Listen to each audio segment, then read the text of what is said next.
A very good morning and thank you for joining us. It is a Friday here on UBC Television. Good morning, Uganda. Well, it's been one of the shortest weeks for most people, different from us who are here even on Monday. I hope you are holding up well. We have come to the end of the week and hopefully you are also geared up for the weekend, but also geared up to get the rest you did not get the previous weekend, because we all do know most individuals did not actually rest, yet it was a holiday. Makes me wonder how we define holidays, but differently, I guess, and that is why some are fatigued and some are still energetic and feeling like the week has actually ended quite early. My name is Chantal Olive Akandinda, and welcome aboard this Friday, making sure we tone it down and usher you into the weekend. That is what we are doing this morning. As always, not alone in studio. Robert Chirabo Nyintano is around. Uncle Bob for the Friday, right? And then we have Olive, Monica, Najima as well, and Jerome Paul Sonko. But let's first check on Uncle Bob. Uncle Bob. Hello. Good morning. A lovely morning to you. How are you feeling that side? Well, this side seated with a beautiful lady on such a lovely Friday. It may be a cold one, I must add that as well. And it being a Friday, I'm all full of vibe, if that is the right word. Did I ever tell you that the ladies in the Good Morning Uganda team have bullets attached to them with anyone's name that dares to mess with them? Well, where I come from, there's a simple saying, "Tebabba muchifulukwa." I don't know what that literally means. Therefore, I'm not scared. From empty houses, yes.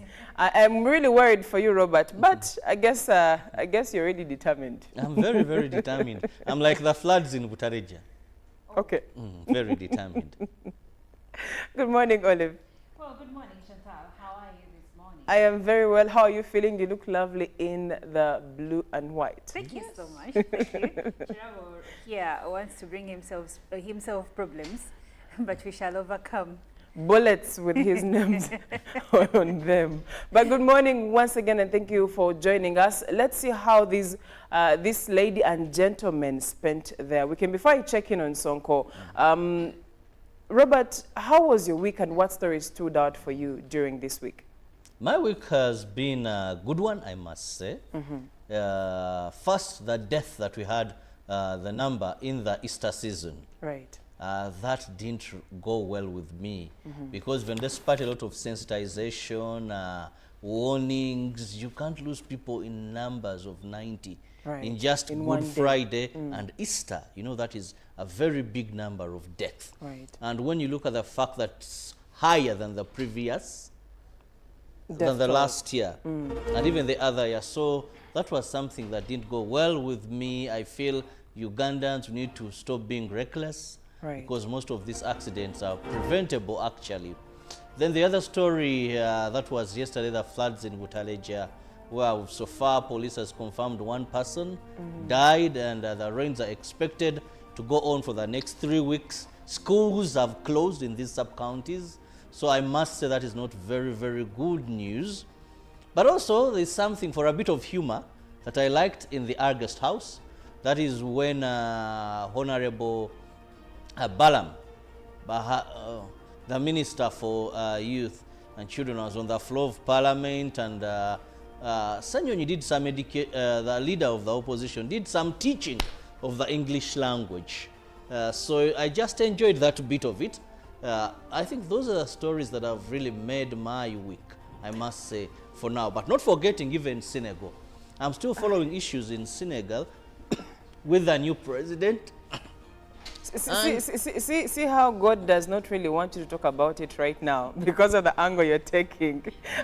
But you talked about the floods in Butaleja, and this is it. So we are expecting heavy rainfall for the first 10 days to 14 of the month of April, and this is going to be in the areas of some parts of Kanungu, Rukunjiri, Mitoma, Bushenyi, Buhweju, Ibanda, Central Luero, and the neighboring areas, extending to the eastern part, that is Namutumba and Butaleja. So if you have relatives in those areas, if you are in those areas, be mindful that the next 10 to 14 days are likely to have heavy rainfall. So please take care of yourselves. Olive Monica, what story stood out for you during the course of the week?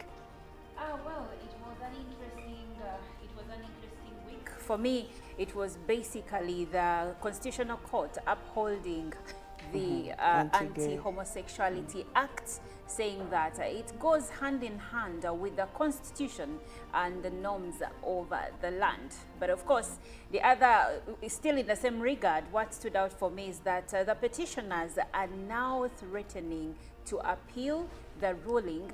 And of course, I'm waiting to see what that will become of that. Shall it be overturned once again like it was in 2014, or this time round, the Supreme Court will also uphold what the Constitutional Court upheld, and we maintain this as the supreme law of the land. Right, thank you, Olive. And I'm thinking we are on the right track because people are starting to get what this means. Also, now the overseers are back to the drawing board to assess how this is unfolding in our country. That means there could be some revisions in how much aid we are receiving, in the donations we are receiving, and also if we are going to be able to borrow like we have been doing. But well, let's see how that goes as we are at a phase of reanalyzing or going back to the drawing board and seeing where this takes us. Durham Paul Sonko, good morning. Good morning to you, and good morning to our dear viewer. It is Friday here, and it's just 4 days of the week for those who went for Easter holidays. There are actually some companies that were giving 3 days of these people, rather giving them even 5 days behind, the Easter holidays. But here we are for a Friday, looking into what the week has actually had. Besides the Anti-Homosexuality Act and the ruling of the Constitutional Court, there was also an interesting report that has been trending really in regards to Uganda's hotel industry and how many of, there are suggestions that some hotels might be closed due to not meeting the right standards. Of course, there was a list that was released earlier last month in relation to the hotels that meet the standards of a 5-star or hotels that were being rated from 4-star, 5-star and 3 stars.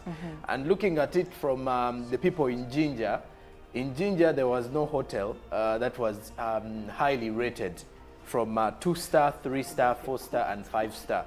So when you look at it from that way, that report was quite interesting on my side because when you look at Uganda's hotel industry, as we want to attract tourists and also try to be a center for conferences within the region, the hotel industry really needs to shape up.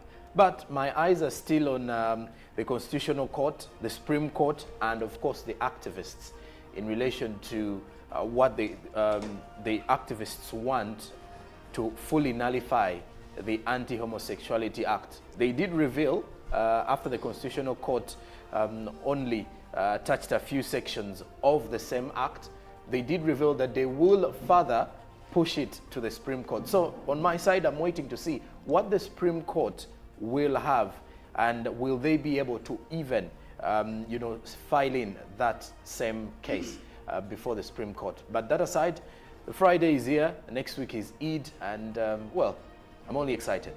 Did we get the flats? Yes, we did. Okay, now you talked about the unlicensed hotels being closed, and I think this is good for the tourism industry, because that means if your hotels are not licensed, you're going to be having issues with your tourists, and that trickles down into the effects it could be having on our tourism industry. So I believe this is a step in the right direction. Well, let's also see what is happening in the local stories with Olive and Chirabo. We'll begin with release of those termed as political prisoners. Now, the Deputy Speaker of Parliament, Thomas Tayewa, tasked the leader of opposition to allow the Minister for Children and Youth Affairs, Barambaru Gahara, a chance to pursue the list of political prisoners. Tayewa said the opposition wing should treat the move as a courtesy and provide the necessary support accordingly. Lop Joel Senyonyi, who on Wednesday was hesitant, finally tabled 2 lists, including alleged 18 missing persons and 55 political prisoners who are claimed to have been under detention for the last 3 years without trial. Uganda Revenue Authority has asked Parliament to reinstate the budget cut of 55.73 billion shillings on wage, which is bigger than the gap of their current staff on payroll. While presenting their financial policy statement of the 2024-25, where URA's budget estimate is at 564 billion shillings, the Commissioner General URA also asked Parliament to approve their structure of 169 billion shillings to help improve efficiency and tax collection. Moving on, the Police Department of Gender and Women Affairs has dismissed claims of female police officers engaging in prostitution. The department head, Assistant Commissioner of Police, Okoth Caroline, said the operation of police do not segment gender, and this is a wrong public perception towards female officers. The public accusation of police officers sexually indiscipline is challenged by the Police Department of Gender and Women Affairs, saying it is unfair judgment based on force operations. The department assured the public of the timely counseling of police officers from the day of recruitment and existence of standing engagement problems. Police is confident that internal policies to curb sexual-related issues are tight enough to resolve emerging cases. Police female officers are challenged by untimely transfers which disorganize the education of their children. Officers have raised the issue of accommodation and sharing of houses as it infringes on their right to privacy. In other news, the Uganda Premier Charles Peter Maiga has pledged to support the move by the State Minister in charge of Youth and Children Affairs, Balam Barugahara, who has offered himself as a mediator for the release of political prisoners. Maiga, who has received a section of Patriotic League of Uganda members at Bulange Mingo, notes that if it needs him engaging National Unity Platform leadership, he will do so for the good of the country. Ministers and Dr. Balam Barugahara, Minister Balam Barugahara and Godfrey Kabyanga under the Patriotic League of Uganda umbrella have paid a courtesy call to the Uganda Kingdom. At Bulange Mengo, the ministers, together with their supporters, were received by the Uganda Premier Charles Peter Maiga. The visit is a part of the ongoing public response towards the Kabaka's marathon scheduled for this Sunday. With the team purchasing kits worth 20 million shillings, the Uganda Kingdom has appreciated this gesture.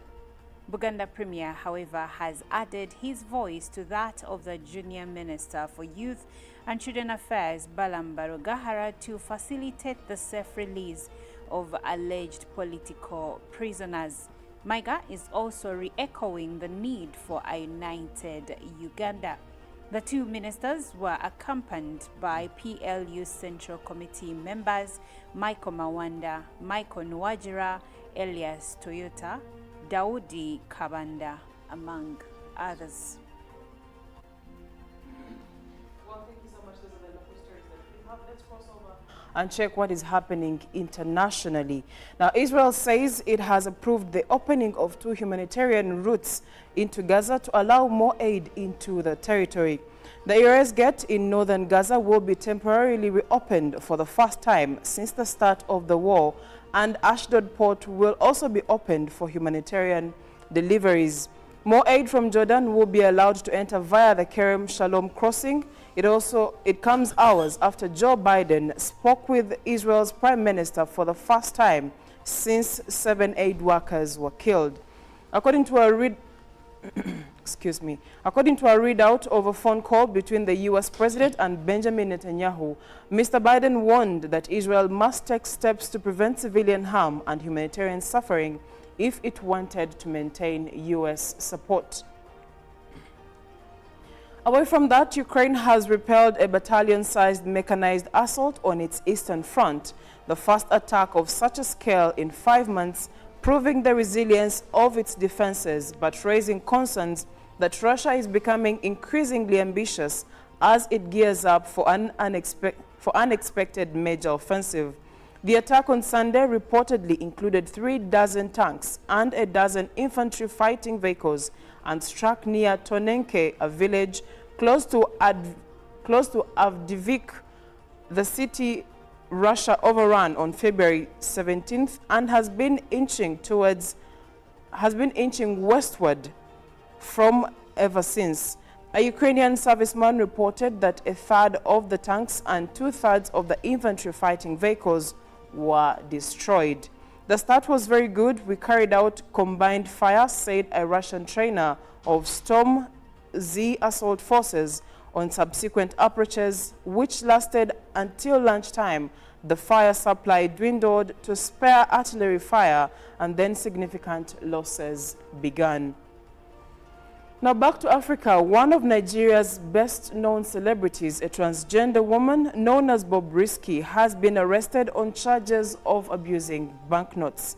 Bobrisky, whose real name is Idris Okuneye, allegedly abused and mutilated banknotes during a film premiere in Lagos, the authorities told news agencies. They say she sprayed banknotes, meaning she threw them in the air in a sign of appreciation. Spraying is commonly done at Nigerian weddings and celebrations. This is technically an offense, as the notes then fell to the ground where they can be trodden on. The maximum punishment is 6 months in jail. However, prosecutions are rare. Bobrisky allegedly sprayed money at the premiere of Ajakaju, a keenly awaited film by actress and producer Eniola Ajao at Film One Sako Mall in the upmarket Lagos district, Lekki, last month. Videos of the event were widely shared on social media, and this may have put pressure on the authorities to take action. Lastly, matters climate. Changing weather patterns induced by climate change are contributing to shifts in the location of terrorist activity, according to new research. An exploratory study led by extremism expert Dr. Jad de Mello from the University of Adelaide's School of Social Science found some climatological variables affected terrorist activity in India. Suitability analyses indicate that all the climatological variables tested, temperature, precipitation, and elevation, relate to shifting patterns of terrorist activity, says Dr. Dumelo. Urban centers have increasingly grown in population density, particularly in spaces with favorable climates, and some of the more remote areas once used by extremists have experienced such increasingly dynamic climates that they are no longer fit for human habitation, forcing these groups to migrate elsewhere. And that's it for climate news and what is happening internationally. We cross over right now. Let's see what is happening in the dailies in our country and across East Africa. Well, from our dailies this morning, the New Vision is highlighting government lifts ban on health staff recruitment. The ministry to fill over 700 vacancies on the same. As analysis, NUP fight takes new twist. Which twist is that? New Vision is giving you details. Then envoy hails China-Uganda relations as the EAC military to a UPDF car plant in Nakasongola. Pictorial of some of the officials in Nakasongola. The front page of the New Vision. Now, Uganda's Hass avocado nourishes Europe. Read about that in the Harvest Money series today. Then 1-year-old boy killed in ritual murder. That is another report with the New Vision. Then also, what is wrong with Uganda's fashion industry? Read about that in the Beat magazine. Now, crossing the borders to Kenya, the Daily Nation is highlighting bizarre spending of taxpayers' cash. Austerity institutions putting Kenyans' money in fine dining, expensive furniture and appliances. More on the corruption scandals in Kenya. Then truthful man hurts new political image. Read about that in Kenya as well. Then crime, detectives bust child trafficking syndicate. Then scorecard, chaos, the state of Sakaja's Nairobi City. Then matters vetting, integrity issues, dog 3 ambassador nominees. Who are those? Read about it in the Daily Nation. Now in the Voice magazine, driving big dreams. Read about a woman driving the huge cars that were known as men cars. That is also in the Daily Nation. Now lastly, from our press review this Friday, the Citizen newspaper, Bank of Tanzania hikes central bank rate to mop up excess liquidity. Also, work on CAG queries, Samia tells appointees. As in the Citizen Rising Woman, Judith pushes for progress on gender diversity and inclusion. Then matters cybersecurity, which is a top priority as Tanzania is eyeing digital hub goal. Then the East African community gauges operations at shared border posts. That is with the Citizen from Tanzania, and bringing us to the end of our press Ugandan social media in regards to giving out money on Valentine's Day, yes, or wrapping it on, on a money bouquet or something. But you could earn yourself 6 months in prison. Exactly. But I think with Bobrisky's issue, it's more like he's the unlucky. She is. He, she. She. The pronoun. She's a transgender. Yeah. So, it's a she. Yeah, a she. So I think she is the unlucky one. Why? Because you realize everyone, especially in Nigeria, by the way, it is actually also it's a tradition on events. On events, yes, especially during weddings and introduction ceremonies. But apparently it's where illegal. Nigerians splash money. But apparently it's illegal, and I'm thinking of all the times and the years it has happened. That's why I think he's now very unlucky. No, you see, in as much as Chirabo usually says something that is right in the court of public opinion, it does not necessarily mean that it is right by the law. So yes, it is tradition for Nigerians to spray at events, but it is still legal tender, and the central bank can come in any time and do what they do best. My question so is, Bobrisky was just unlucky. From the central bank don't do that. No, the central bank deems it legal tender, so it means spraying is not okay by the central bank. So who does the arrest for the central bank on behalf of the central bank is, of course, it's the police. So I wonder if in the event that she's imprisoned for the 6 months, you know that pretty much her entire body is surgically augmented. I wonder how that would pan out. Well, I guess that there would have to be medical attention given to her. But Sonko was asking the question that, do you mean to say that of all the functions that have happened in Nigeria, where we've seen spraying of money everywhere, there's not been bank officers and police officers at those functions? Maybe. Well, one of the things we must understand is that so much could be happening. But if you're not caught, it doesn't mean that it's not illegal. For example, here in Uganda, we have a law against noise pollution. But you may find that some bars, some people, I recently saw one of the celebrities in a hotel, you know, where a foreigner came out and told him it's 5 a.m., you can't play music that loud. And he was like, no, no, no, this is my country, I have to go on. But I want to tell you, I've ever seen people who have even gone to Luzira because of sound pollution. But yes, when you move around, our brothers, the Muslims, they'll have their time when they'll make that noise. The born-agains will make that noise. On streets of Kampala, they'll make that noise. But it doesn't mean that we don't have a law. So if the law catches up with you, you can't make it an excuse for having not caught other people.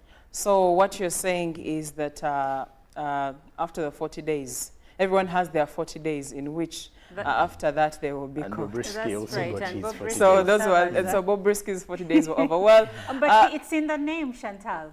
Risky. Risky. Interesting. Well, let's get into a very short break, and we'll leave you with the song of the day that is Forever, Megaton and Ray G to usher you into the weekend. And when we come back, Of course, interesting conversations. Stay with us.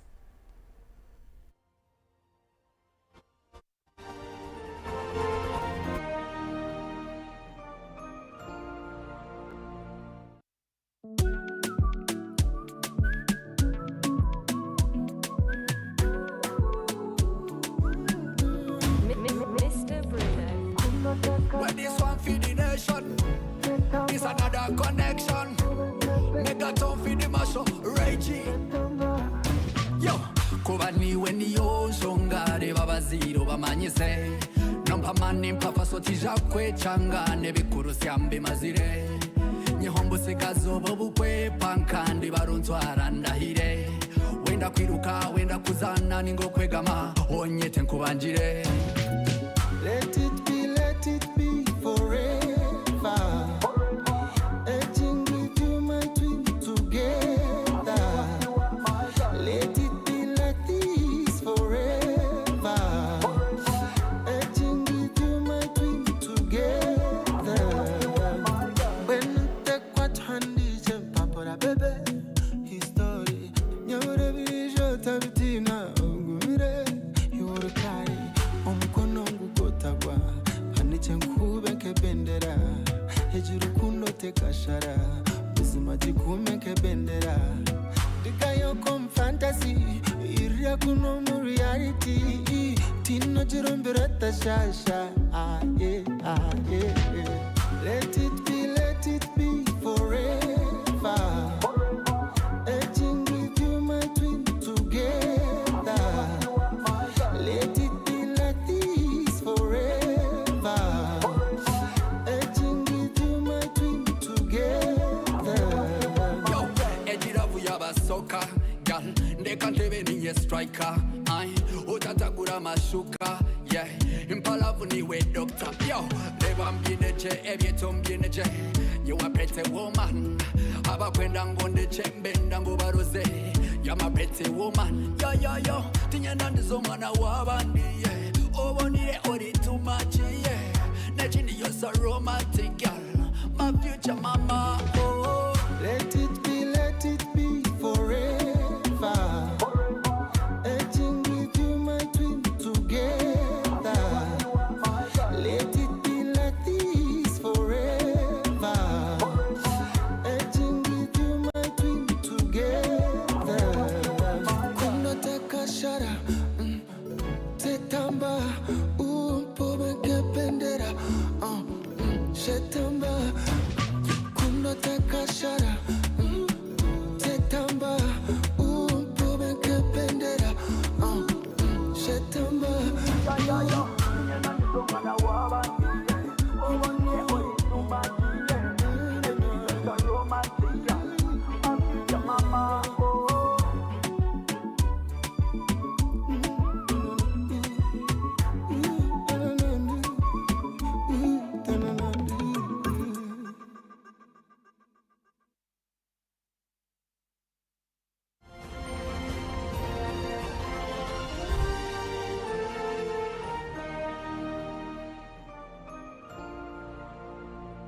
Pick of the day on UBC. One-on-one with Michael Jordan Lukomwa. A weekly face-to-face conversation focusing on accountability, inspiration, information, and sensitization of the public from the various sources, such as inspirational profiles. Having a disability is not inability. Every Friday, 9 p.m., it's one-on-one with Michael Jordan Lukomwa. Don't you see anywhere that you would give a credit in the fight against?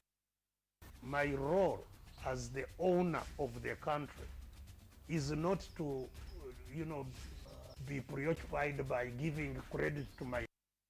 To General Museveni, there must be certain conditions in place. Is it true that you paid 5 million shillings to MPs that voted for? Was brought to you by MTN Momo Pay is the easy way to pay. Dial *165*3# or use the MTN Momo app. You don't need cash. MTN Momo Pay is safe and free.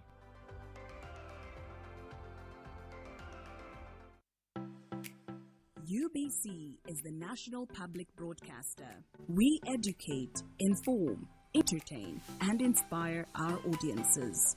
You can watch us on free-to-air channel 001, DSTV channel 282, GoTV channel 371, Star Times channel 201, Zuku TV channel 20, and Azam TV channel 350. Even when your subscription expires, you can still watch UBC for free on your pay TV platforms. Nyati Motion Pictures brings you Tuko Pamoja, a documentary film about our unity as Ugandans and Africans. Bunyoro would have simply created an East African community that we are looking for today. The rulers of Bunyoro are actually Luos. We people who live across the Nile, we are so related from... 60. Tuko Pamoja?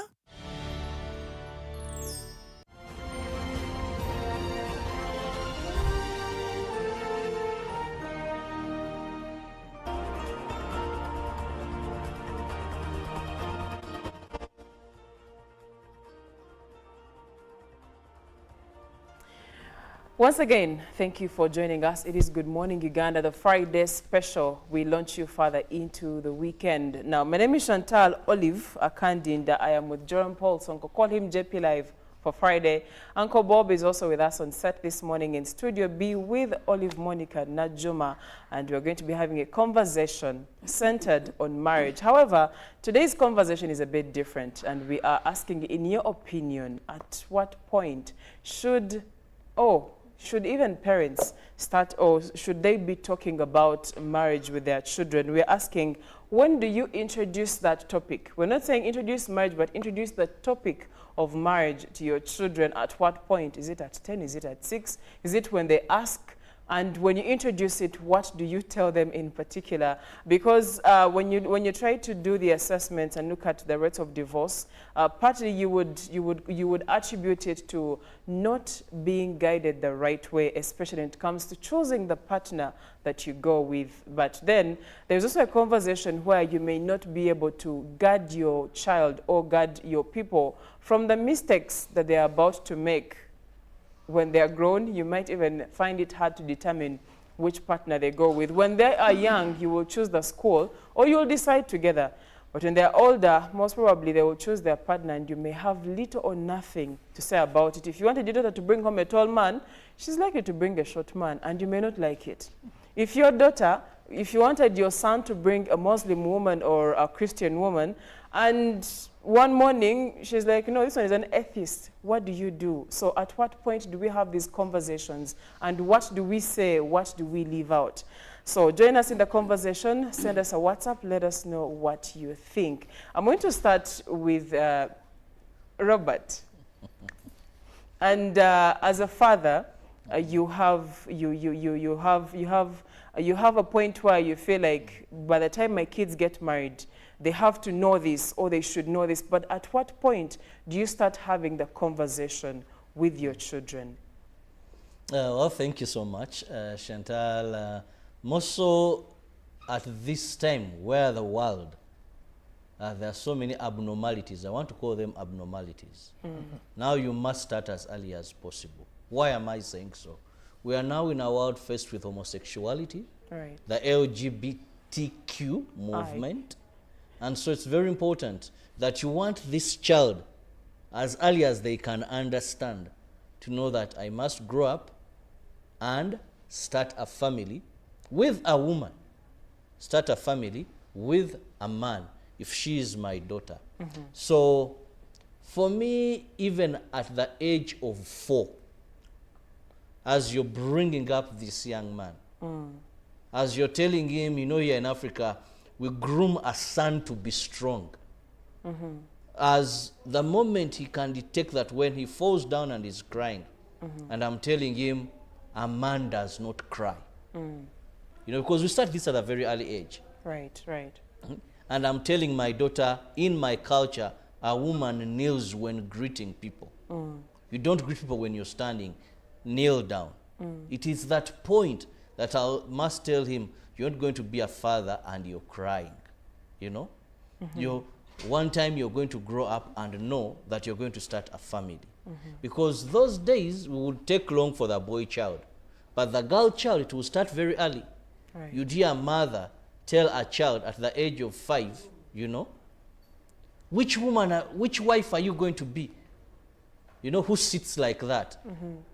Sit properly, you're a woman. You get it? Sit, which man is going to marry you when you don't know how to peel matoke? I know there's things you've heard of. Right, yes. All of these are intending to tell this girl that at one time you're going to be a woman. How do you leave your bed? Who is going to marry you when you even just walk out of your bed?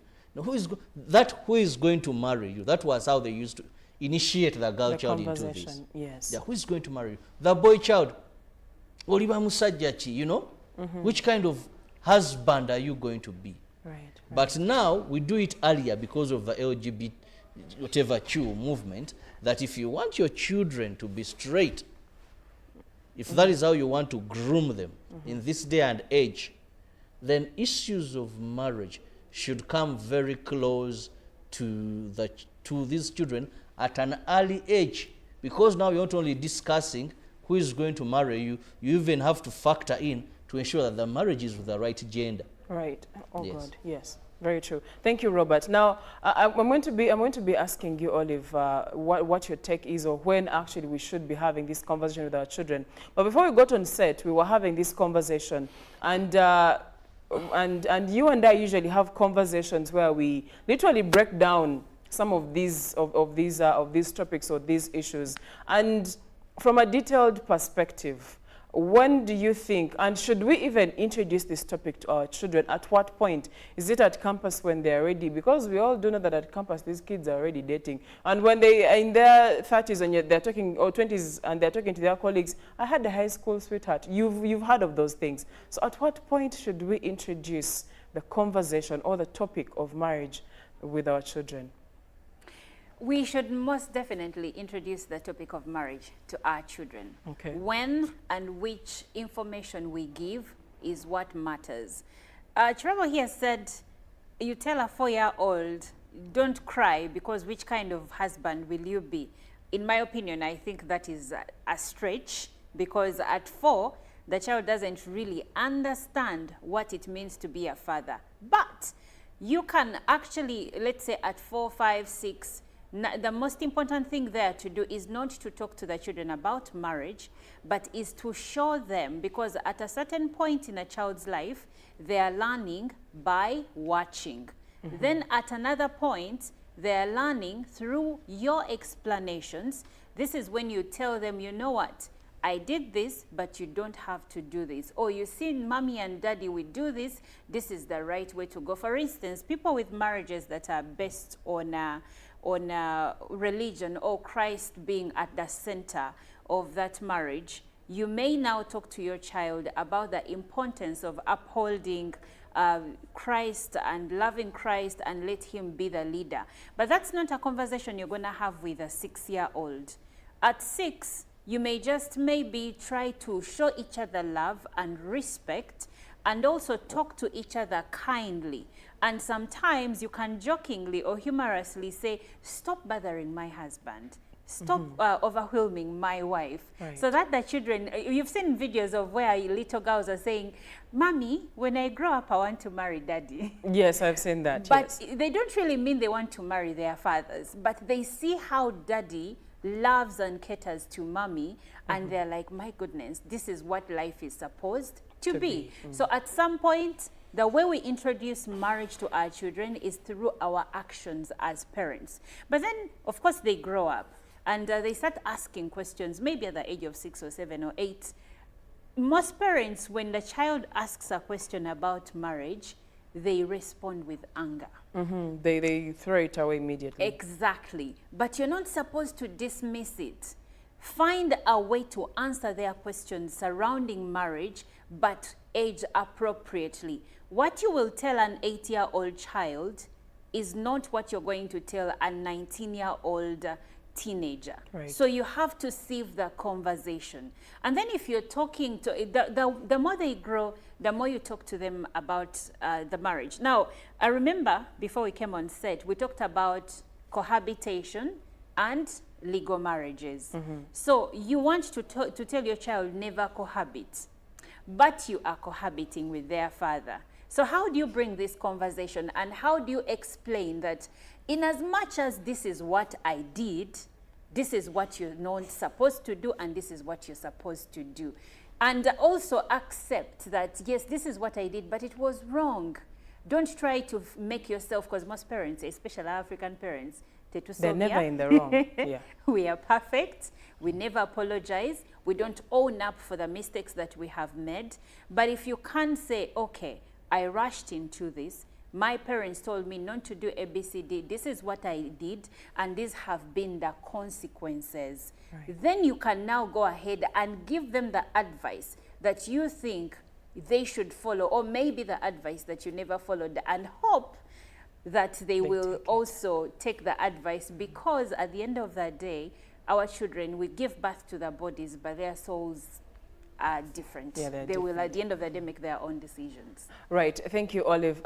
Jerome Paul Sonko, at what point did you ever get to hear anyone have a conversation with you, or even just introducing the topic marriage to you, or have you even had anyone introduce that to you, or you are the self-studied ones? I think I'm the self-studied one. Interesting. Why is that so? And I think there is no specific age bracket. I would actually think of adolescence, but no. I think I'll go back to what Oliver said, that as a child, while growing up, there are things you notice. And I, for one, growing up in an extended family, if my mind wasn't, you know, self-independent, I would want to create an extended family for myself, having various... because that's what you saw.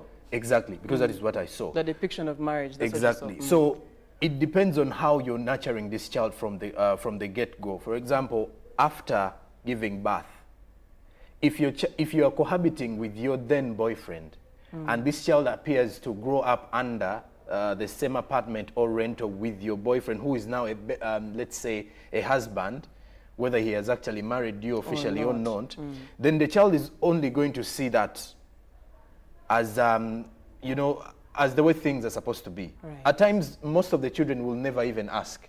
Someone will just go back and say, you know, I think this is how things are supposed to be done. Isn't that why then we should have the conversation? Well, the conversation will highly be because of how you're treating yourselves, even in marriage. You see, if you've got the chance or the opportunity or the grace or the blessing, I don't know, I'm even looking for the better words to use. If you grew up from a marriage, or let's say holy matrimony, a holy matrimony-led family, there are lots of things you will see. And at times, because children will see their father and mom, they will see a wedding ring, they will see you know, a picture and everything. So in their mind, they will definitely think that if I leave home, this is how I'll be. And in most cases, these are, you know, in such families, you'll find these children even very open with their parents, especially after high school, where they will sit down with their parents. At times, parents start talking about, you've heard of these stories where a parent says, do not bring this, let's say, do not bring someone from this tribe. Do not bring this religion. Yes. And then at times, those parents try to, you know, give these children the reason as to why it is like that. Why? Because they've already drawn in a foundation. So I think from the foundation that you give your children, it will first of all give them a clear picture of even the questions they're going to ask. Because at times, I don't want, why I'm not saying that we should put an, you know, a time when we need to talk to them, but it depends on, I think, how your family is structured. If your family is structured under holy matrimony, where, you know, the children are seeing how the both of you relate and talk to each other, you can even start that marriage conversation right from when they're 8 or 10. And you're bringing in jokingly saying, I think when you're 20, you should be looking for a wife. Just jokes. You know, we've seen our parents joke around with their neighbors' children, and a mother will say, your daughter is playing around with my son. You know, and at times, you know, in the neighborhood, someone would say, things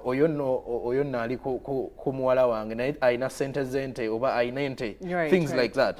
So the child will grow knowing that, well, that means if at all I want to start my family, like my father and my mother, I'll need to pay dowry, I'll need to respect a woman like this.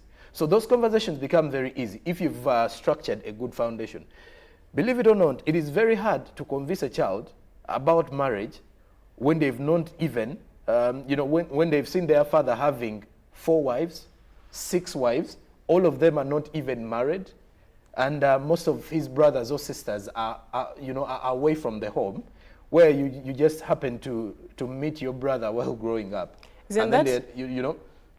So I think the foundation gives us the get-go, and at any age, as long as this child starts talking, I want to believe it's very easy. Is it really necessary to introduce this topic? Now, I'm still going back to the self-taught people, and we will all agree that very many of us are self-taught, much as some are not married, but there is something of how marriage should look like, but it's out of what you have seen growing up. Maybe some of the things you would want to change. But now, when it goes back down to the importance of having these conversations, someone will say there is sengas and kojas for those that have access to them who are supposed to have these conversations. But to be honest, when you go to listen to some of the conversations these people have, they have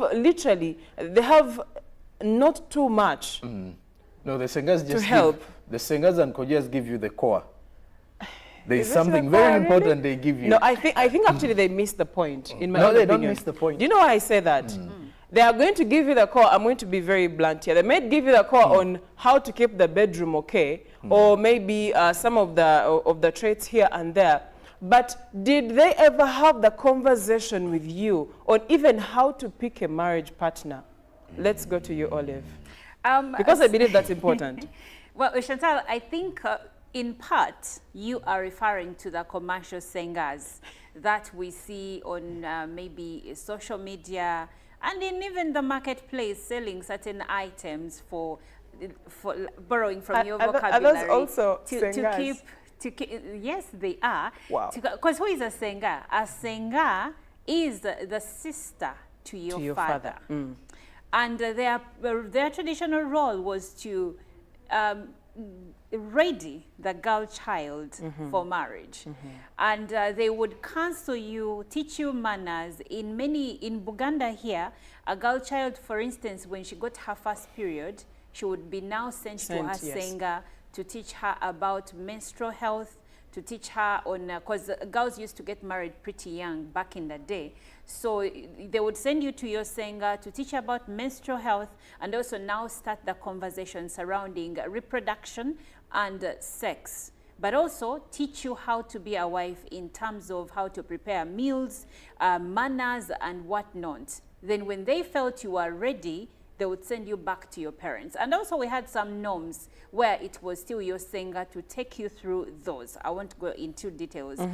But today, the world has changed. Parents don't send children to sengas. Sengas, I am a senga. But sengas work. So you may find that they don't really have the time to prepare the girls the way they're supposed to be. And also the time have changed and marriage requirements have also evolved today. Today you're going to find a man who is not just interested in a woman who kubobeza toke. He wants a partner that can sit with him and they plan for the family, financial planning and whatnot.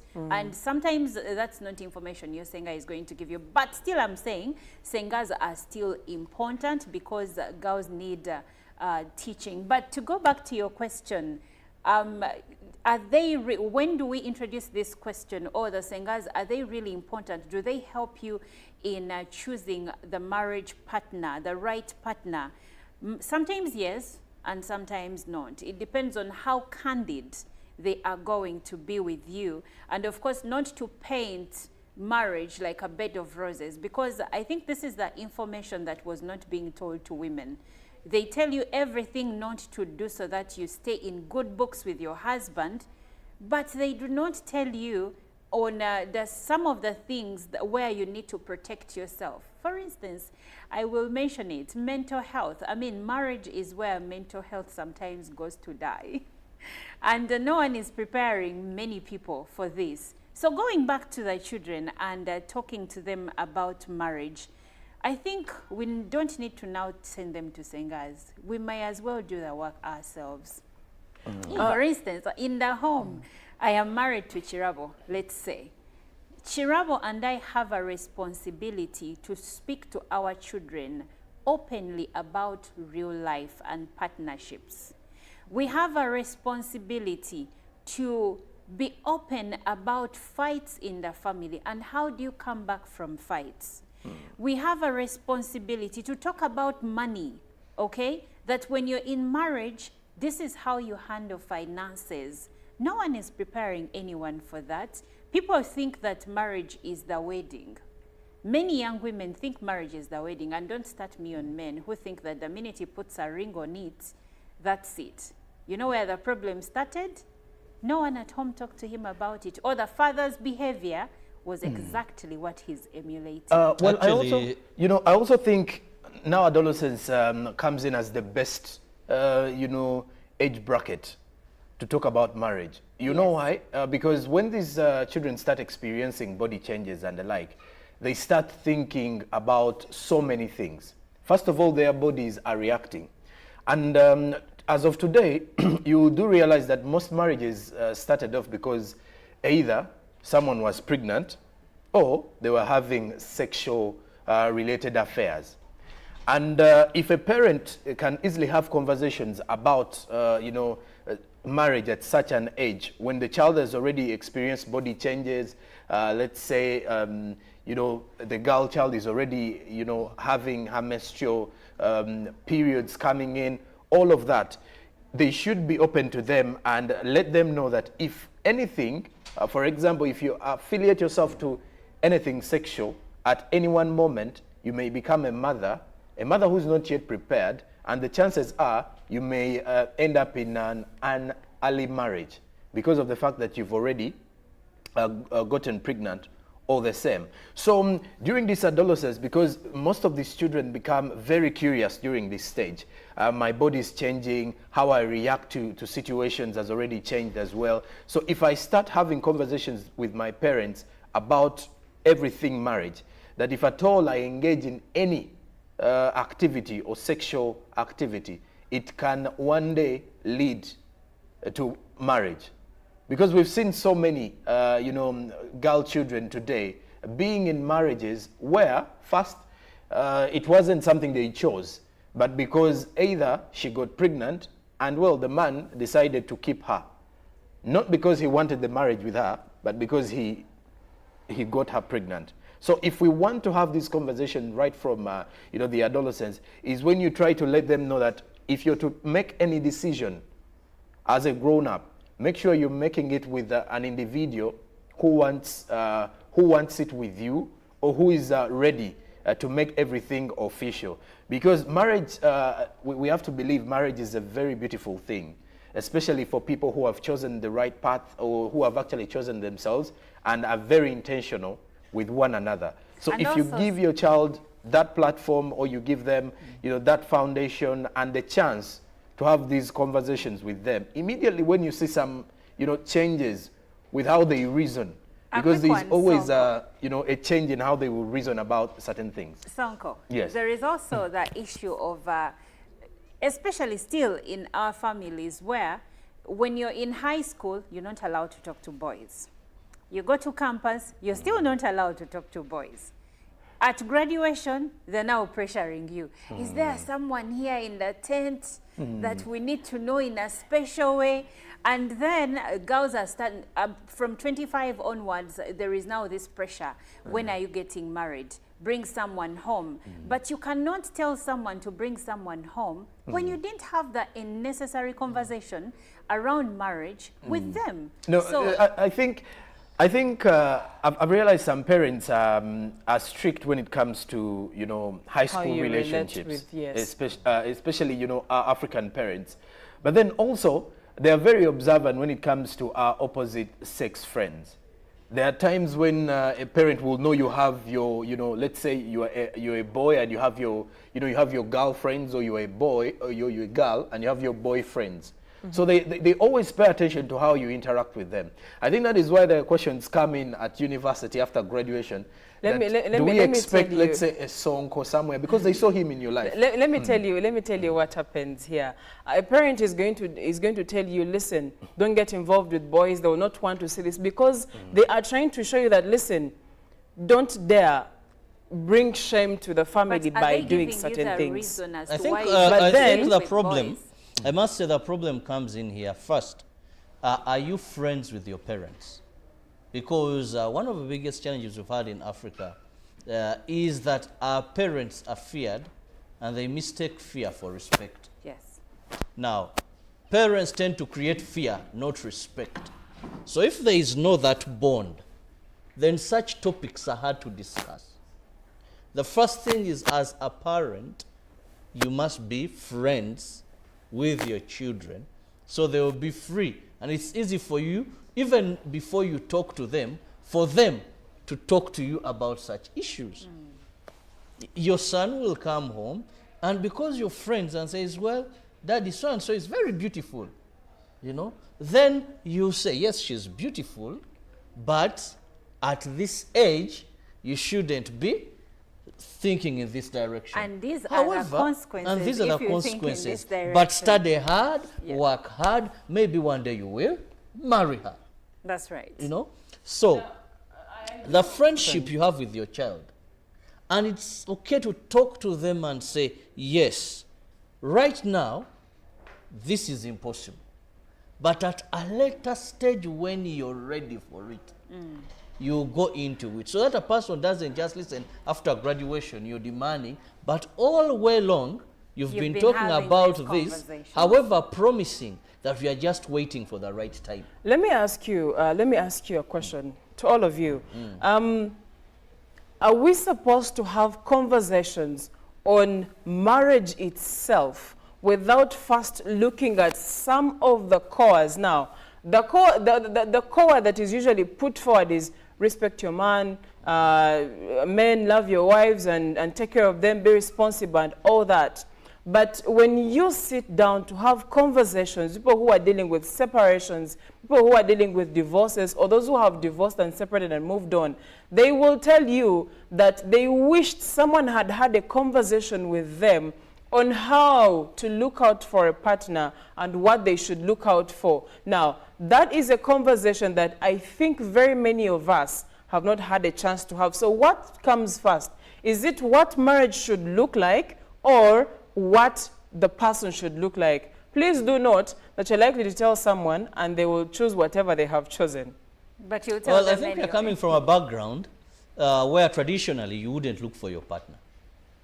You know, the world has evolved. Yes. But previously now, with that as being a background, now parents are so much centered on the journey that you two are going to carry than and is that wrong? And by the way, for many families, even if you're not taught, you know, like the only challenge you're having today is that the family has broken. The actual family that we used to have, the mommy and daddy growing up with children, today is changing. But previous, you know that in this family, if I'm to bring a lady, maybe these are what we stand for as a family.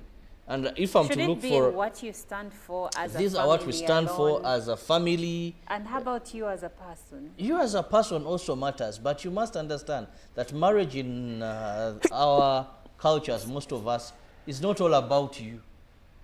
It's not all about you. One would tell you that marriage is between the two of you and then God being the third person, but practically, in the African setting, if you don't factor in other factors that describe what your lineage is, who the people you are, you may find it very, very hard to say.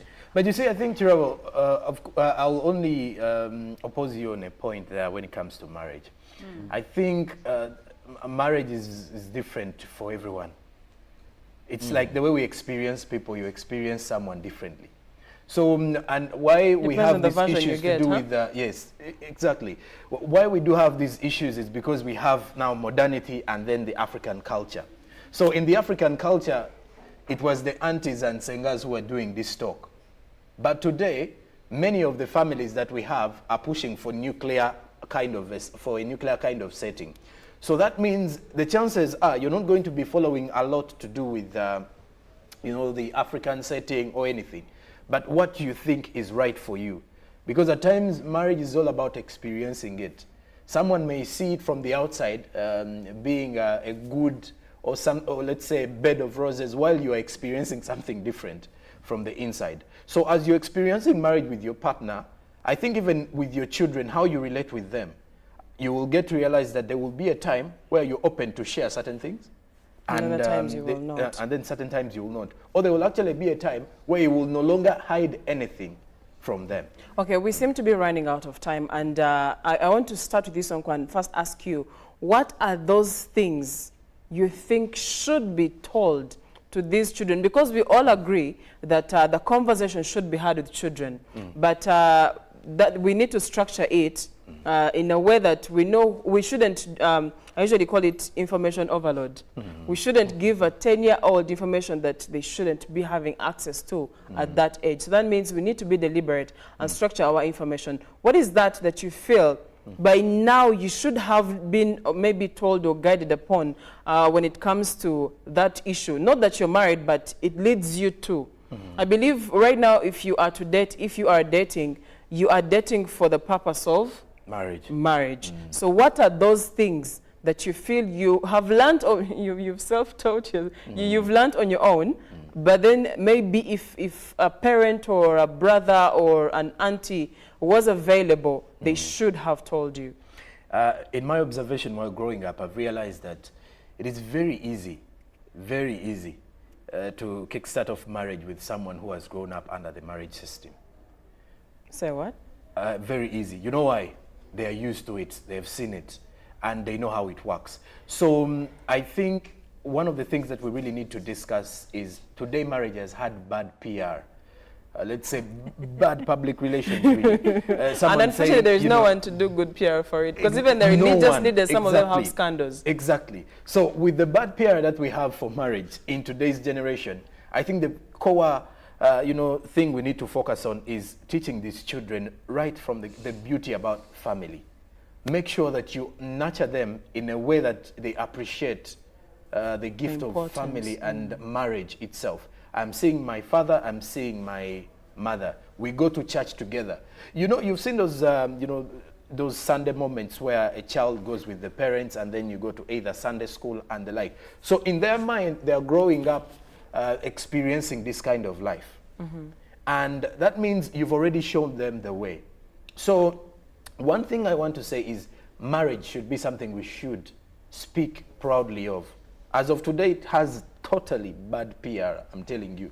Even those who are married are scared just because of the bad PR. I don't know where it is coming. So, on behalf of the married. Exactly. So the married people should start having spokespersons who should come in and safeguard them. But I think marriage should be something they should speak of more oftenly, that your child, you will say, where is mother, where is dad? You have to respect mom and dad.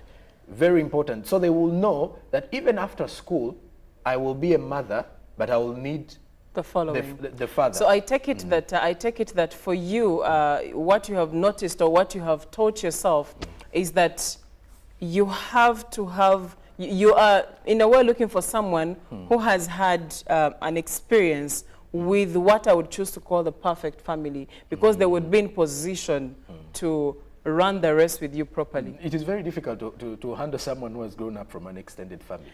You know why? Because he has seen the things. And for him, he knows there is no way. Even, you know, our fathers at times tell us, hey, you look like someone who will embarrass me. Do you know the embarrassment? You want to start a one-man family. So you get the situation. I get it. So your background tells you a lot. Now, for a child who has grown up into a marriage seeing only the father and the mother will say, I grew up seeing my mother together. I didn't have half brothers, half sisters, though the majority in Uganda. Well, right now, and the truth is, the youth lately, it's very hard to find. Someone was saying it's very hard right now to find a man who has no child. You see, the mindset. It has already changed. Exactly. Okay, to you, Robert. At what point, or did you feel like you should have had a conversation with someone, or someone should have had a conversation with you or they should have introduced the topic of marriage to you? Well, the Bible says, he who finds a woman, who finds a wife, finds a good thing and obtains favor before the Lord. So if you're out there, marriage is a very good thing. I must say, it's a very, very good thing. And very importantly, you should not let your past describe your future. You can make things change. As early as we can, we should talk to our children of the fact that when they grow up, they have to be married, and they must have good marriages, not forgetting they should be between a man and a woman and a man. So to me, initiate this concept as early as you can. Thank you, Robert. Olive? Yes. Over to you. The question would be, is there a point you felt like someone should have told me this about marriage? I should have learnt about it way earlier. Yeah, most definitely. And for me, it is, you should pick a partner who is kind, a person who holds responsibility very seriously, and respect in the same measure. I wish someone told me that earlier, but also I wish someone told me to also learn myself, get to know yourself and some of your boundaries, some of your non-negotiables, because many ladies go into marriage without a sense of self, and then later on they realize that the things that they found in the marriage do not actually serve them. So who are you before this person comes into your life? It's very important to know who you are. Also, it's experiencing life is very important. Pardon me? Experiencing life. I think people should get into marriage when you've experienced that independent life. You shouldn't get out of campus and the first thing you're thinking about is to get married. You're shaking because the tables. things you don't do right out of marriage, rather out of campus, you may find yourself doing within a marriage, and then you will break the marriage. I mean, so make friends, experience travel. life and then get married, because now you won't look back and say, I missed. That's very, very important. But as for parents, we need to answer the questions that children bring to us as honestly as possible. Even when you're a single parent, be honest, but give age-appropriate information on why you are now a single parent, why you're not married, why you had children out of wedlock, and what should be the right thing to do henceforth. And of course, a broken relationship is better than a failed marriage. Yes. So don't rush into marriage. Rather do internship, then ensure that when you're sure you're going into marriage. Unfortunately, we don't have time. Unfortunately, we have run out of time. Life, just a quick one. On matters of experiencing life, please do not indulge in sexual affiliations. You know, when we tell people experience life or live your, your happy days before you get into marriage, don't get into marriage when you're completely worn out. That's completely worn out, she said. Okay. Ladies and gentlemen, we are past the time we should be into this segment, and unfortunately, the conversation is getting more interesting as we close. Too bad. I do have comments. Someone says, in this Kadama world, our children will not think of any cultural custom at all, because what they want their children is to know is only money. To me, I think marriage has gone astray. Puts a crying emoji just for clarity. And someone also says, good morning. A good marriage starts with the man. A man is supposed to propose to a woman. Cohabitation is a bad start. For starters, which starts with a man. But once a woman wedded to the man, women have the tendency of involving law, which more skewed to women. Okay. Okay. We shall understand that a little later. Really angry. But, well, that is it for the comments that we do have. And we've been talking about when do we introduce the topic of marriage to our children. And we've all agreed that we can answer the questions progressively as and when they come in, but let's not shun away from the conversation. My last part to someone out there is, if you can have a way of guiding this person on how to choose the right partner, please make sure that you do it. But the last bit is, you're not going to choose someone when you do not know what you yourself are. So those are the two things that you can take home this morning. And well, it is a Friday and our act is already in the house. So stick around. We are going to be introducing today's act to usher into the weekend. For now, let's get into a short break.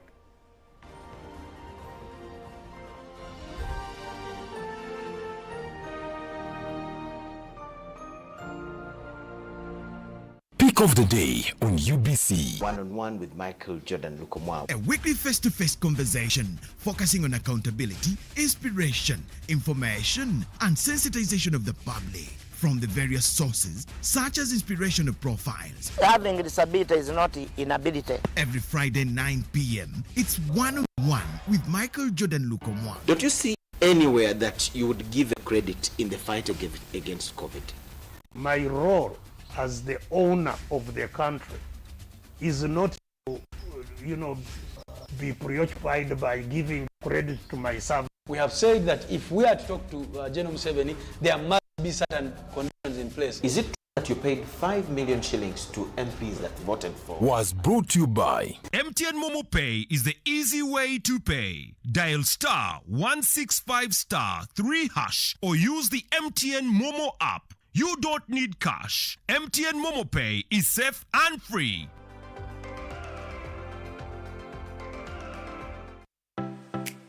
UBC is the national public broadcaster. We educate, inform, entertain, and inspire our audiences. You can watch us on free-to-air channel 001, DSTV channel 282, GoTV channel 371, Star Times channel 20, Zuku TV channel 20, and Azam TV channel 350. Even when your subscription expires, you can still watch UBC for free on your pay TV platforms.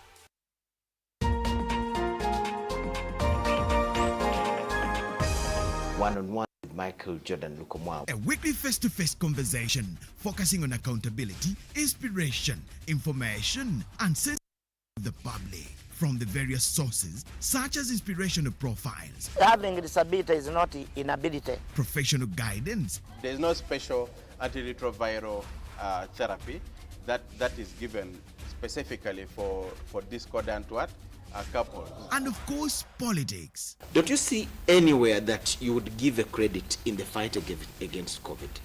My role as the owner of the country is not to, be preoccupied by giving credit to myself. We have said that if we are to talk to General Museveni, there must be certain conditions in place. Is it true that you paid 5 million shillings to MPs that voted for Anita Monga and Tayebo?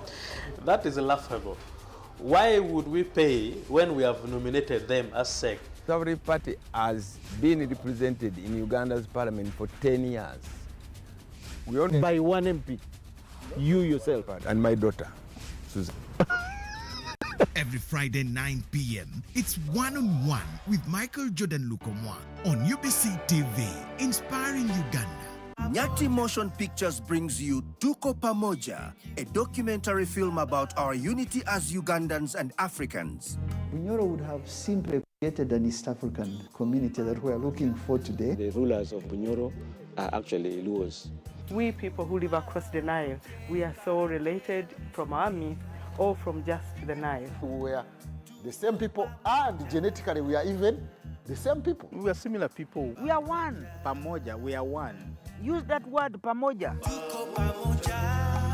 Premiering every week from 3rd February to June 2024 at the National Theatre and Indere Center. Daily screenings are from 4th February to June 2024 at Ham Cinemax and the National Theatre. To get a ticket, call 0778 787 660.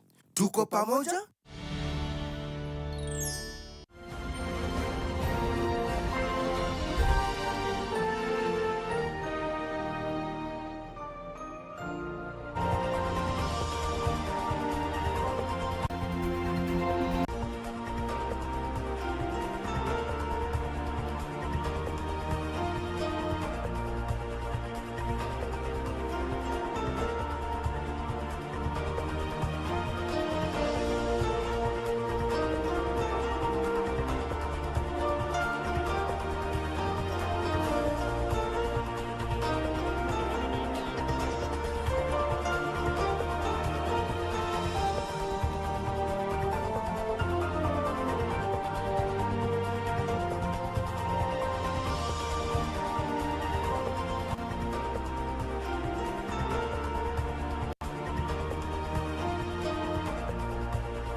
to ashes right this morning. We will be sharing more details regarding the same, but for what we know right now is that a fire has gutted Uganda House. It's really sad to see establishments like that being reduced to ashes. Unfortunately, this is what has happened. We'll be sharing more details with you as we go forth on Good Morning Uganda. My name is Olive Monica Najuma, and you're watching Good Morning Uganda. Now, here with me is an act that is going to entertain us this morning, because this is what we do on Good Morning Uganda Friday special. We do this and, of course, try to ease you into the weekend and make you enjoy Friday, because after the long week, you need something that is going to cool you down. That's where we come in. Now, I am with a gentleman that I'm going to let introduce himself to you, and is going to be giving us some beautiful serenades. Good morning. Good morning, Olive. How are you? I'm okay. Well, you look like you're ready to give us what Friday is made for, and that is entertainment. Yeah, sure. So tell our viewers about your music and who you are and the kind of genre of music, briefly, that you do. So, first of all, good morning, Uganda. My name is Jibwe Ravens. I'm a singer, songwriter, and an instrumentalist. I do sing Afrobeats. I do sing R&B and contemporary African music generally. And yeah, sure, I've come to vibe with you guys, and I hope you love the art. Well, we are ready to vibe with you, and of course later on we will be having a conversation with Jibwe Ravens, but for now, let him give us what he came here to do, and that is entertainment, and serenade us into Friday. This is Good Morning Uganda. Okay, so to the viewers, personally I come from Kigezi area. If people know about Kigezi, shout outs to you. And I'm gonna be doing a song. It's called Chiga Beauty. It's a song that we did to particularly celebrate women from Kigezi, and you know, empowering a girl child to feel proud of herself, and you know, stuff like that. So it goes like, I'll be like,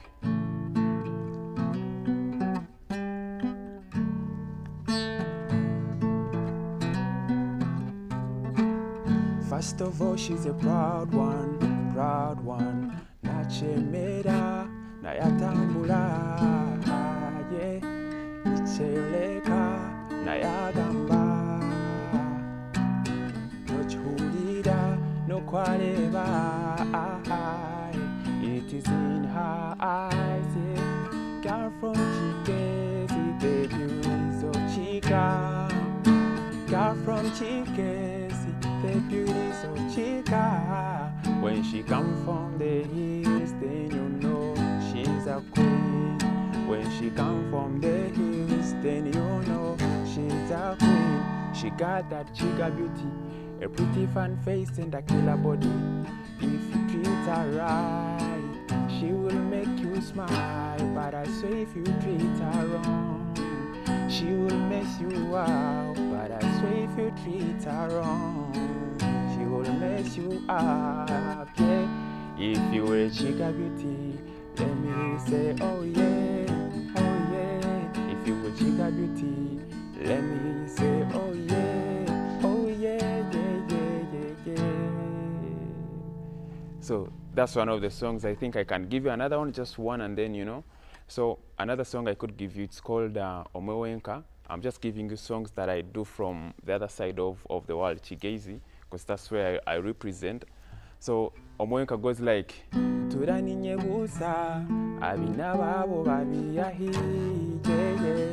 Fukama hansi, shabaruhanga kunyoreche, konka, obankechire pomwe, tokasha, shangwa, nkesa, butochira kamoko, tokasha, shangwa, nishimanya bona nibakuronda, ijobo wanje, iwe ijira hii watakuri, ijobo wanje, nishimanya bona nibakuronda, iwe ijira hii watakuri, ijobo wanje, ane need your love. You want me wenka, I need your love. Yeah, yeah. You want me wenka, nichimanya bona nibakuronda. Shobo wanje, iwe jira hii atakuri. Shobo wanje, listen. Tomukasheshe ni uchera. Mpuliro wonyoni niwe shongola. Izina lyawe nyamulungi. Obomwe wenka, I don't love nobody else, yeah. Kukunde wenka, I don't want nobody else. Jishabe njikonjere, ninye njine, otafayo, rukuno njikonjere. Cause I need your love, I need your love, I need your love. You want me wenka, I need your love, love, love. Yes, I need your love, love, love, love. Nchimanya bona nibakuronda. Show wanje, iwe jira hii watakuri. I'm seeing somebody saying that they want one more. Can I drop one more? Okay, let me give us the last one, okay? So this is my latest song. It's called Ndimukou. All my songs are available on YouTube, on Spotify, Apple Music, iTunes, everywhere. Just go type in G-Boy Ravens. G-Boy Ravens. There is no space between G and B, and then you can get the song. So the song, my latest, is called Ndimukou. So listen to it. If you've been heartbroken before, it can lose your heart, you know. So it goes like,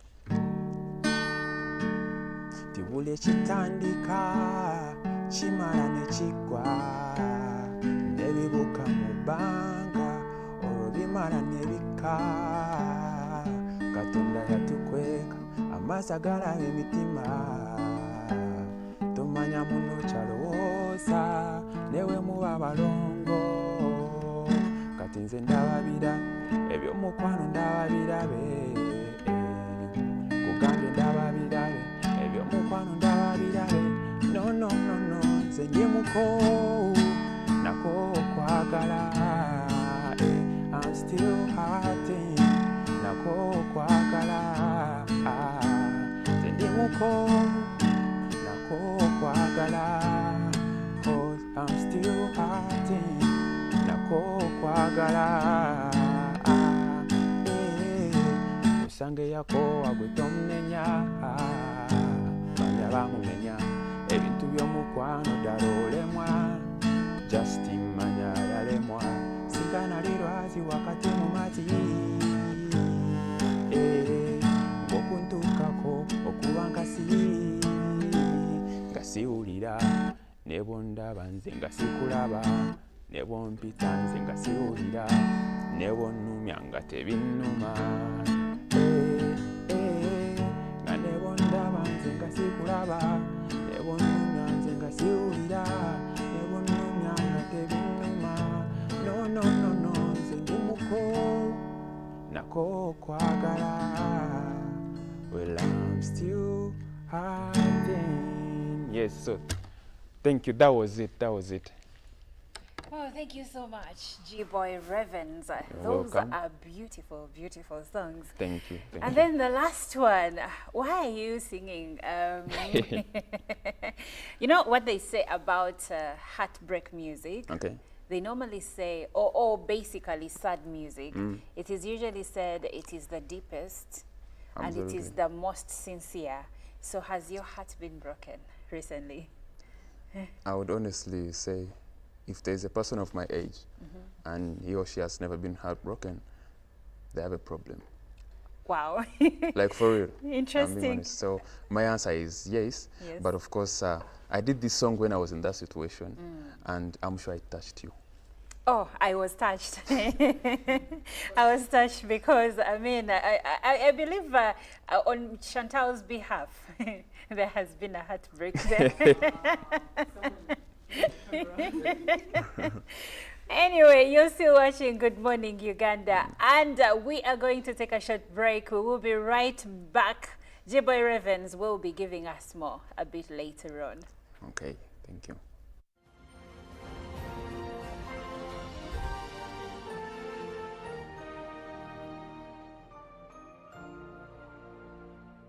Pick of the day on UBC. One-on-one with Michael Jordan Lukomwa. A weekly face-to-face conversation focusing on accountability, inspiration, information, and sensitization of the public from the various sources, such as inspirational profiles. Having a disability is not inability. Every Friday, 9 p.m., it's one-on-one with Michael Jordan Lukomwa. Don't you see anywhere that you would give a credit in the fight against COVID?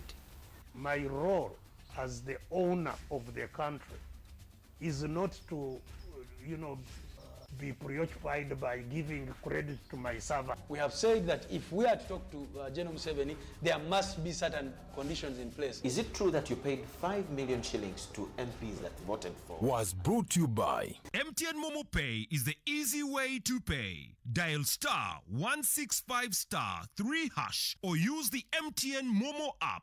You don't need cash. MTN Momo Pay is safe and free.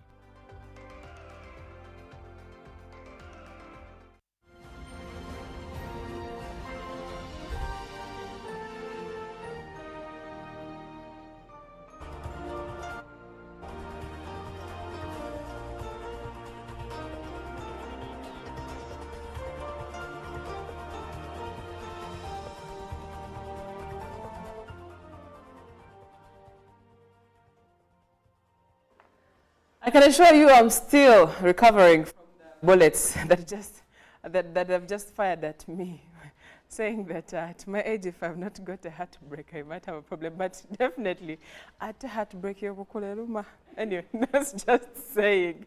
Yes, and I do agree with Olive that personally, when I'm writing, that the time I get to write better is when I'm like deep down there. That's when I think all the wisdom just comes running and flooding at you. But at this moment, I'm here to give you a movie recommendations for the weekend in case you decide to stay in and Netflix and chill. Please chill alone, because we all understand that these days Netflix and chill means something else. 5 minutes into the movie and the movie is watching you and whoever you're watching it with. The Tia Smith is the first movie recommendation now. This is a 2024 Italian teen romance film that is based on the novel of the same name. And this was written by Erin Doom and directed by Alessandro Genovesi. It was released on Netflix on 4th April 2024. And according to the plot, a young girl, Nika, is left orphaned after her parents die in a car accident. She is taken to the oppressive Sunny Creek orphanage, nicknamed Grave, where she befriends a girl named Adeline. Years later, Nika, now a teenager, is adopted by Anna and Norman Milligan, whose son Alan had died previously.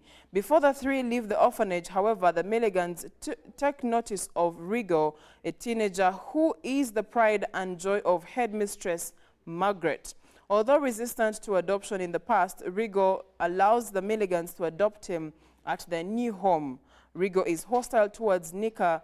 Flashbacks reveal that at the Grave, all the children except Rigo were physically and emotionally abused by the headmistress, Margaret. Take a look at the trailer. Era capace di confezionare lacrime di cristallo. Erano passioni laceranti.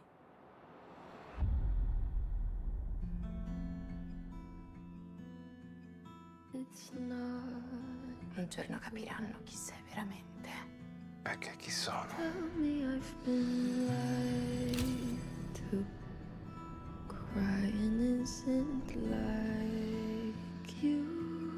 Stammi larga. È una minaccia. È un consiglio. Falem.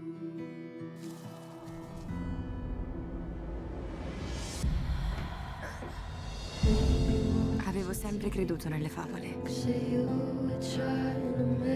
Avevo sempre sperato di viverne una.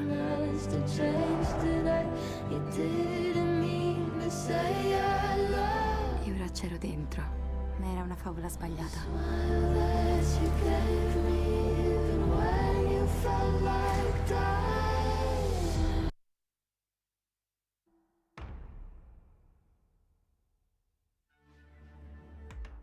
Indeed, it's time to Netflix and chill. Now, the next movie recommendation, that was the Tia Smith. The next movie recommendation is known as The Wedges of Fear. Now, this is a thriller film directed and co-written by Henry George Clouzot, starring Yves Montand, Charles Veno, Peter Van Eyck, and Vera Clouzot.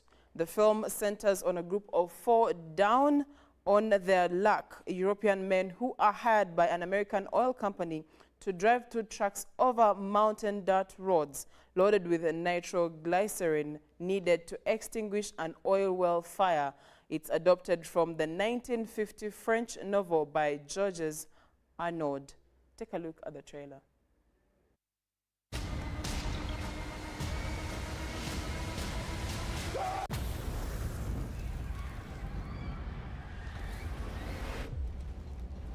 On a une poche de gaz sous le puits qui alimente l'incendie.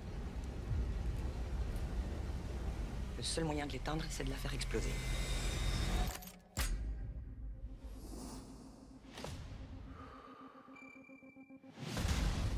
On aimerait que vous rameniez cette nitro jusqu'ici en camion.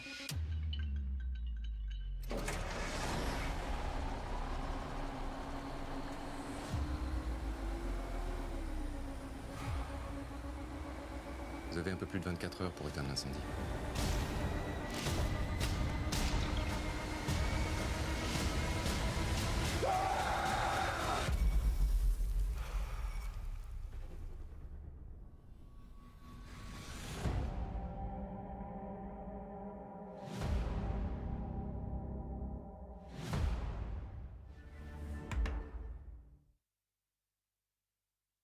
The Wedges of Fear, that is the movie trailer that you just watched. The next recommendation is The Dead Boy Detectives.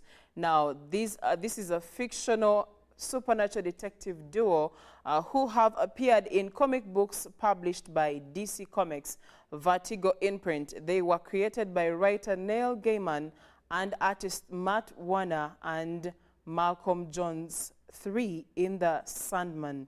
That is April. That is in April 1991.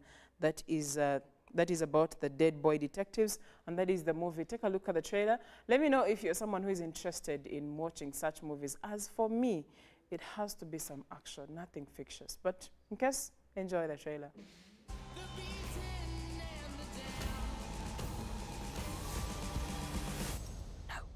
Come on, having a psychic is paying off. She is absolutely not joining the agency. You know, I can totally hear you guys. We're pretty bang-on detectives when we're not hiding from death. He spent a bunch of decades in hell. It's a technicality. Sorry, I've got to take you to hell. These 2 boys are cheating death.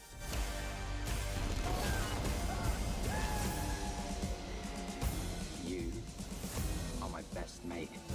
I wouldn't want to be dead with anyone else. This sweet moment got really heavy. We'll carry on, we'll carry on. And though you're sick, God, believe me, just hurry, we'll carry on. Our deaths didn't matter. And no one ever solved them. I'm not going back to hell.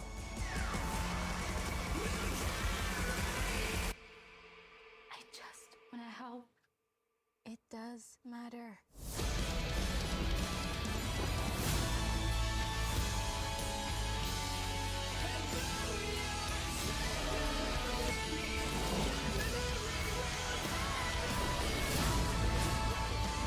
We have to help.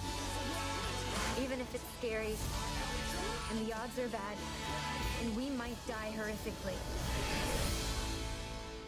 Nico, that was amazing. Thank you.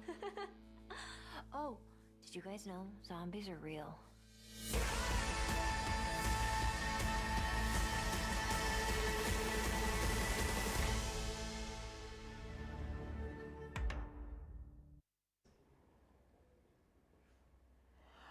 Okay, well, the movie recommendations. The last trailer you just watched is Dead Boy Detectives. Now, on here, as you can see from the preview right behind me, is Africa's Week in pictures. That is as of 29th to 4th April, 29th March to the 4th of April. And the first picture that you are seeing on your screen is a woman looking out of the window in Touba, Senegal. That was taken on Sunday last week. The next picture that you are seeing at the moment is the holy city that is hosting pilgrims who belong to the Bayfall Muslim group, known for their patchwork clothes, as you can see out of the usual that is usually posted. Usually when people are doing their pilgrims, I've seen most of them in white. But as you can see, this is a whole different picture altogether. Now, the next picture, a man sports a mask representing the antelope during Festimask, the festival of masks in central Burkina Faso. And well, as you can see, it looks like a beautiful piece of art in case you're someone that loves art. Now, Akinrodoye Samuel leaps into a river in the Nigerian city of Lagos, where he is swimming to raise awareness of mental health and suicide prevention. That is the picture on your screen. Happening in Africa is what we're talking about. Now, on Tuesday in Johannesburg, fans carry photos and memorabilia as they queue to meet South African star of the moment, Tyler. If you remember, Tyler won a Grammy this year, and that is what you're seeing now. Also, another picture, some were lucky enough to get selfies with the Grammy-winning singer. That is Tyler. The one you see with the peace sign is the Tyler that we are talking about. The next picture is people arrive by minibus to watch the World Rally Championship Safari Rally in Kenya on Sunday. And that is the picture you are seeing right there. And then women make kak, a type of Egyptian butter biscuit in the town of Tana. This was taken on Tuesday. And then we also have brightly painted beach huts line this part of the coast in Cape Town. This is in South Africa. This was taken on Wednesday. And this is, I think, of interest to Joram Paul Sonko and Robert Chirabo Nyonyintono. This is Basiro Diamoe Faye, and yes, on Tuesday he was sworn in, becoming Senegal's youngest president in the first to be polygamous. But now he has to choose who is going to become the main, first lady. Then next is young worshippers join an Easter vigil on Saturday at St. John's in Kenya's capital, Nairobi. That is the picture you are seeing right there. Then, interesting picture. The day before, on Good Friday, Catholic theater group in Lagos performs the Passion of Christ, complete with Roman Centurion. That is the one you are seeing on your screen at the moment. I don't know if I would say that was taken a little bit too far, but while in Uganda, this woman attends a Good Friday procession in the Ugandan capital, Kampala. That is the picture now. If you know how that goes, how the Good Friday goes in Kampala, we do the Way of the Cross, and that was one of the pictures taken now. And people living in Heideveld, an area of Cape Town, sit down to a meal together on Saturday. That is the picture you are seeing, and well, that's it for the pictures.